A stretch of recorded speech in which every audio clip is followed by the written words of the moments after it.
Do you tend to make mountains out of molehills? Watch today's video where I'll go through 3 mind hacks to help you stop catastrophizing. Hey guys, my name is Diana Garcia. I'm a licensed mental health counselor in Florida, owner of a private practice called Nurturing Minds Counseling. Okay, so let's start off with what is catastrophizing.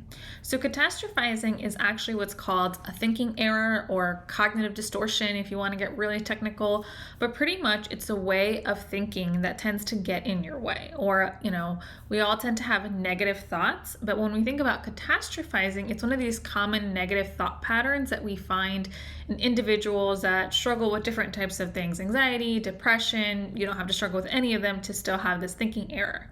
But pretty much what it is, it's when you tend to have this filter where you look at things and you make things that maybe aren't that big of a deal into this, catastrophic end of the world scenario in your head. So for example, let's say you get a bad grade on one paper or one assignment in class.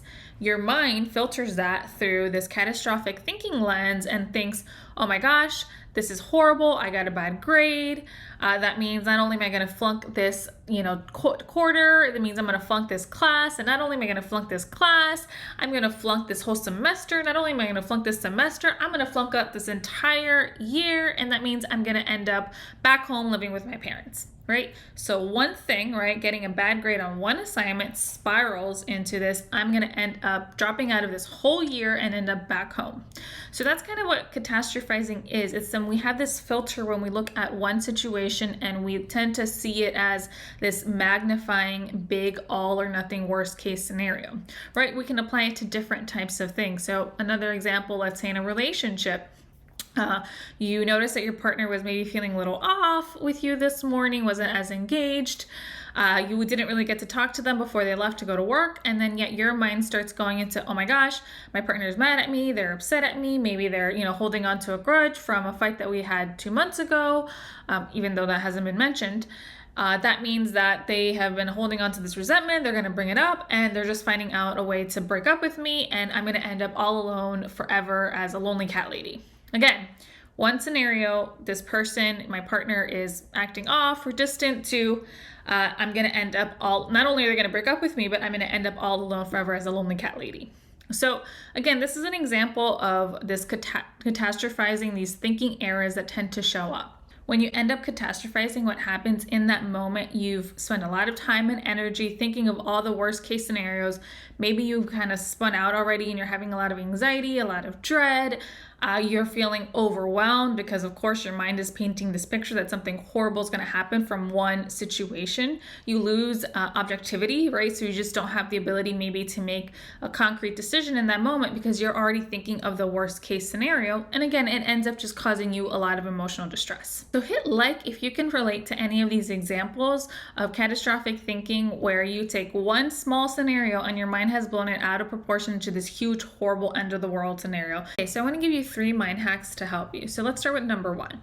So the first way is to really help you start to notice and identify when you're having some of this catastrophic thinking. So just even being able to notice that you're having those thoughts.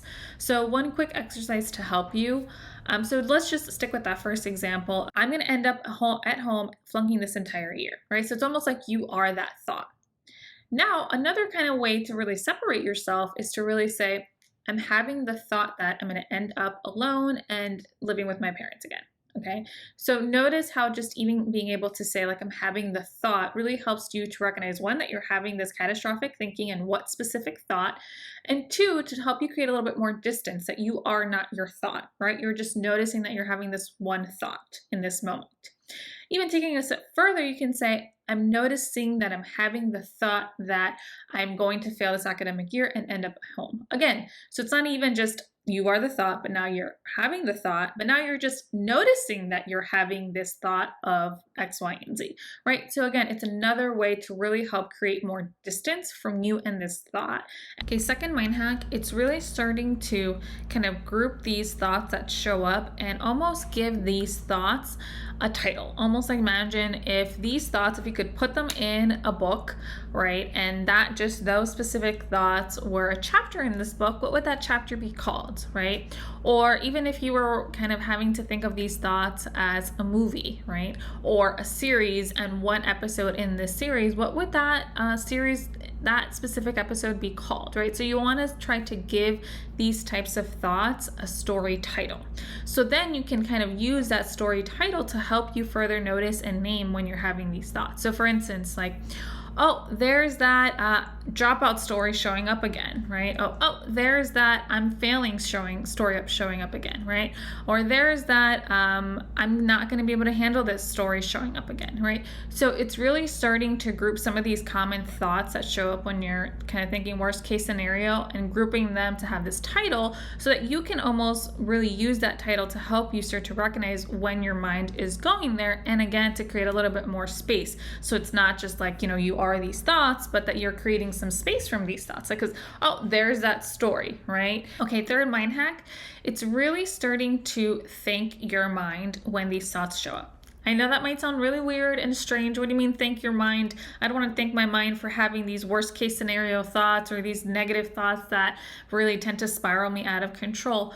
But more so when you can start to recognize that your mind is going down that path of catastrophic thinking, and you can start to say, oh, thank you, mind, for that story. I hear you.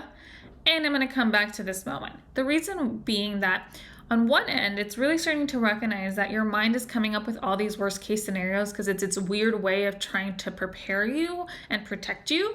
So your mind has this better safe than sorry filter. So it'd rather think of the worst case scenario so that you can be prepared.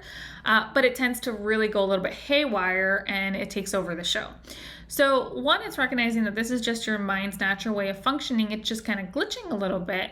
But two, it's also going to help you, again, create a little bit more space from those thoughts for you to kind of say like, okay, thank you, mind, for that story. I'm going to come back, right? And kind of recognizing that those thoughts aren't happening, right? Those aren't happening in this exact moment, right? Because when we're thinking of catastrophizing, we're taking one scenario and we're making it like this worst case scenario. And now you spiral thinking that that worst case scenario is happening. So it's really starting to thank your mind and come back to the moment. So thank you, mind, and genuinely, not in a sarcastic way like, oh, thank you, mind, but in a genuine like, okay, noted. Thank you, mind, for that catastrophic thinking, or thank you, mind, for that I'm failing story, or thank you, mind, for that thought that I'm going to fail. You can kind of combine two, but really this part of just thanking your mind, and I'm going to come back to this moment.